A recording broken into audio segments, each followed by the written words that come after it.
Want to walk through stage 4 of the Equity Steward platform, which is funding and assets. If the earlier stages established the trust's purpose, structure, and documentary foundation, this stage focuses on the trust property itself. This is where the workspace begins to record what has actually been settled into the trust, how those assets are described, how their provenance is evidenced, and how changes in trust property are preserved over time. This stage matters because administration becomes much more concrete once the trust moves from principal into property. Purpose of stage 4. The purpose of this stage is to create a clear and coherent evidential record of the trust's assets. That includes what assets have been introduced into the trust, where they came from, what supporting records exist, how transfer was carried out, and how the trust property can be viewed at different points in time.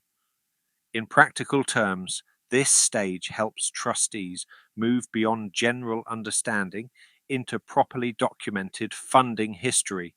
A trust may be structured well on paper, but if the asset trail is vague, incomplete, or inconsistently recorded, administrative coherence begins to weaken. This stage exists to reduce that weakness by creating a structured record of the trust's res and its development over time. Asset inventory. One of the main features in this stage is the asset inventory. This allows trustees to register the property held by the trust in a structured and categorized format. That may include cash, real property, shares, intellectual property, vehicles, personal property, or other relevant forms of trust asset. Each asset can be recorded with its own descriptive details and associated data fields, depending on the type of asset involved. The value here is not simply that trust property is listed, it is that trust property is described clearly, consistently, and in a way that can be maintained over time. This creates administrative order and provides a reliable inventory of the trust's holdings. Provenance and source of funds. The platform also allows trustees to record the provenance of each asset, including its origin and acquisition history. This is important because it preserves a coherent record of how trust property came to be held by the trust.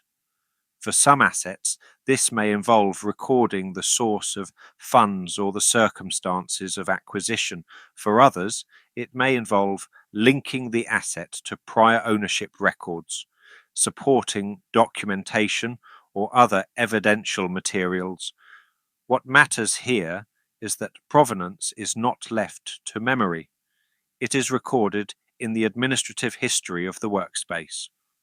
Over time, that provides a much clearer understanding of how the trust property developed. Evidence collection. This stage also supports evidence collection, supporting materials such as title records, valuations, certificates, transfer instruments, statements, and other relevant documents can be attached to individual assets. This allows the platform to build an evidential layer around each item of trust property. Instead of a simple list of assets, the workspace begins to maintain a structured evidential record. The trust property is not merely declared, it is supported by associated documentation. That strengthens the administrative continuity of the asset record. External registry corroboration. Where relevant, the platform can also record references to external registries. For example, Trustees may wish to include references or corroborating records relating to land registry, Companies House, HMRC, or other external systems. The platform does not replace these systems. Instead, it allows the trust workspace to record how trust property relates to them.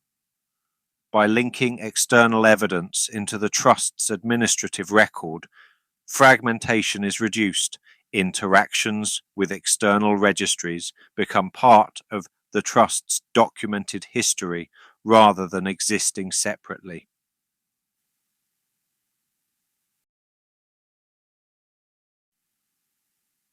Transfer recording. Another important feature in this stage is transfer recording. This is where the platform records the movement of assets into the trust. That includes the transfer method, the relevant documentation, and any trustee acceptance where applicable. This allows the workspace to show not only that an asset belongs to the trust, but also how it came under the trust's control. This distinction matters. A trust's asset history is not simply a list of holdings, it is a record of how property entered the trust and how that position evolved. Transfer events recorded here also appear in the trust's administrative timeline.